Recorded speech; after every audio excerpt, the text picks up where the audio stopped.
खूनी कुआं। सीमा गर्मियों की छुट्टियों में अपनी नानी के गांव आई थी। सीमा नानी के घर पहुंचने के बाद अपनी नानी के पैर छूती है और उनसे आशीर्वाद लेती है। तभी उसकी नानी उससे कहती है, इतनी बड़ी हो गई मेरी सीमा, चल जल्दी से हाथ मुंह धो ले, मैं तेरे लिए खाना लगा देती हूँ। भूख लगी होगी ना? हाँ नानी, भूख तो लग रही है मुझे, आपके हाथ के बने हुए पीले दाल और चावल खाने की। कितना टाइम हो गया है मुझे आपके हाथ का बना हुआ दाल चावल खाए हुए।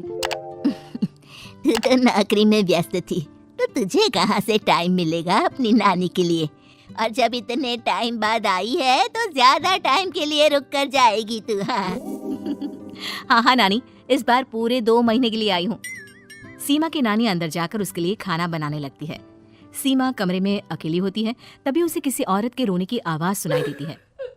वो कभी खिड़की से बाहर झांकती है तो कभी दरवाजे से बाहर झांकती है। उसे समझ में नहीं आ रहा होता है कि आखिर रो कौन रहा है। तभी नानी खाना लेकर आ जाती है। वो अपनी नानी से कहती है, नानी, कोई औरत रो रही है क्या? मैं जब से यहाँ आई हूँ तब से मुझे यहाँ किसी औरत की रोने की आवाज आ रही है। हे भगवान, कहीं ये वही तो नहीं? बोलो ना नानी। अरे कोई नहीं रो रहा, ये तेरे मन का वहम है। और तू ना अब खाना खा ले, ज्यादा यहाँ वहाँ की बातों में ध्यान मत दिया कर। जल्दी से खाना खा और फिर मेरे साथ आ जा मेरे कमरे में, दोनों बैठकर खूब सारी बातें करेंगे। ऐसे ही अगले दिन सीमा अपनी नानी के साथ गांव के बाजार जा रही होती है। उसी रास्ते में फिर से किसी औरत के रोने की आवाज आती है। वो अपनी नानी से कहती है, अरे नानी, क्या सच में तुम्हें अभी भी किसी औरत की रोने की आवाज नहीं सुनाई दे रही? मुझे किसी औरत की बहुत बुरी तरीके से रोने और चीखने की आवाजें आ रही हैं। मैं बहुत परेशान हूँ नानी, आखिर ये कौन है? मुझे लगता है कि सीमा को शहर भेज देना चाहिए, यहाँ रहना उसके लिए ठीक नहीं। नानी बोलो ना, आप चुप क्यों हो जाती हो? सीमा, तू घर चल, मुझे तुझसे बहुत जरूरी बात करनी है। नानी सीमा को घर ले आती है और सीमा से कहती है, सीमा, कल सुबह तू शहर वापस चली जाएगी। अरे अचानक? आखिर क्या बात है नानी, आप मुझे ऐसे जाने को क्यों कह रही हो? मैं बस जो कह रही हूँ उस पर ध्यान दे। तू कल सुबह यहाँ से चली जाएगी, और ये बात मैं कोई मजाक में नहीं बोल रही। तू कल जाएगी तो मतलब जाएगी। अरे नानी, चली जाऊंगी मैं, ठीक है, पर आखिर बात क्या है ये तो बता दो। मम्मी से कोई बात हुई है या फिर मुझसे कोई गलती हुई है जो तुम मुझे अचानक से जाने के लिए बोल रही हो? देख सीमा, रात बहुत हो चुकी है और मुझे इस बारे में कोई बात नहीं करनी।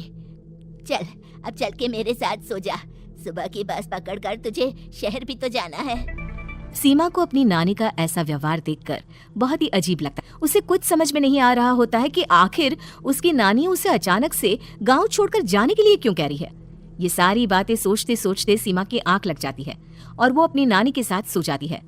ऐसे ही आधी रात को सीमा को फिर से किसी औरत की रोने की आवाज सुनाई देती है।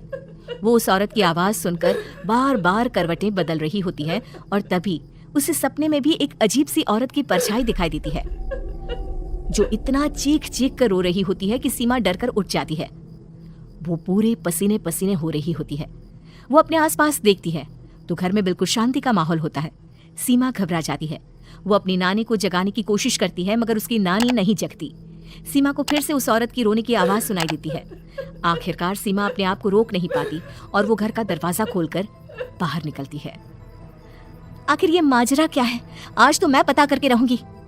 अब आवाज का पीछा करते हुए सीमा आधी रात को गांव के चौपाल के पास बने कुएं के पास पहुंच जाती है, जहां कुएं की चारों ओर बेड़ियां लगी होती हैं। उन बेड़ियों में लगे हुए ताले के साथ एक लाल रंग का कपड़ा और माता रानी का कलावा बंधा होता है। उस कुएं में से सीमा को किसी के रोने की आवाज आती है। सीमा परेशान हो जाती है। इस कुएं में कौन है? कौन है यहाँ? सुनो, कौन है? कौन रो रहा है? वो चिल्ला चिल्ला कर पूछती है और साथ ही लोगों को जगाने की कोशिश करती है, मगर किसी को भी उसकी आवाज सुनाई नहीं देती। अब सीमा खुद उस कुएं के पास की बेड़ियों और तालों को खोलने की कोशिश करती है और किसी तरह कुछ देर की मशक्कत के बाद सीमा उसको खोल भी देती है। और जैसे ही वो कुआं खोलकर उसके अंदर झांकती है, सीमा उस कुएं में गिर जाती है। इतने में उसकी नानी की नींद भी खुल जाती है और सीमा को पास ना देखकर नानी परेशान हो जाती है। नानी घबराकर पूरे घर में उसे ढूंढने की कोशिश करती है, जिसके बाद उसकी नानी और सभी लोग उस खूनी कुएं के पास जाते हैं और सीमा की नानी कुएं के पास खड़ी होती है। सभी गांव वालों और सीमा की नानी को सीमा के चिल्लाने की आवाज आती है। बचाओ, कोई मुझे बचाओ। मेरी बच्ची, हम आ गए, हम तुझे बचा लेंगे। नानी, मुझे यहाँ बहुत डर लग रहा है। यहाँ इंसान की कटी हुई मुंडिया, हाथ, पैर और कंकाल है और खून भी है। नानी, मुझे डर लग रहा है। आप सब मेरी मदद कीजिए, नहीं तो ये खूनी कुआं मेरी बच्ची को भी खा जाएगा। अरे मुझे तो ये समझ में नहीं आ रहा कि आखिर इस खूनी कुएं को खोला किसने। सालों पहले इसको इतनी मुश्किलों के बाद तांत्रिक बाबा ने बंद किया था। अरे पूरा गांव खूनी कुएं के बारे में अच्छे से जानता है, तो कोई भी जानबूझकर तो ऐसा करेगा नहीं। मतलब किसी ने अनजाने में इसे खोल दिया है भैया। सीमा को इस बारे में मालूम नहीं था और जब से वो यहाँ आई थी तभी से उसे किसी औरत के रोने की आवाजें भी सुनाई दे रही थी। कहीं सीमा ने ही तो उसे नहीं खोला। अगर ऐसा है तो फिर सीमा का बचना बहुत मुश्किल है। वहीं कुएं के अंदर सीमा रोते हुए बैठी होती है कि उसे आवाज सुनाई देती है जो कुएं के बाहर खड़े गांव वालों में से किसी को सुनाई नहीं देता। आज सालों के बाद मुझे ताजा खून मिलेगा। तेरा खून पीकर आज मैं अपनी प्यास बुझाऊंगा।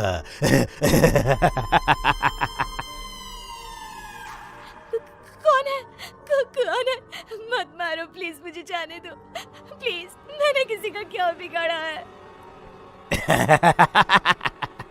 वो तुझे मरने के बाद पता चल ही जाएगा।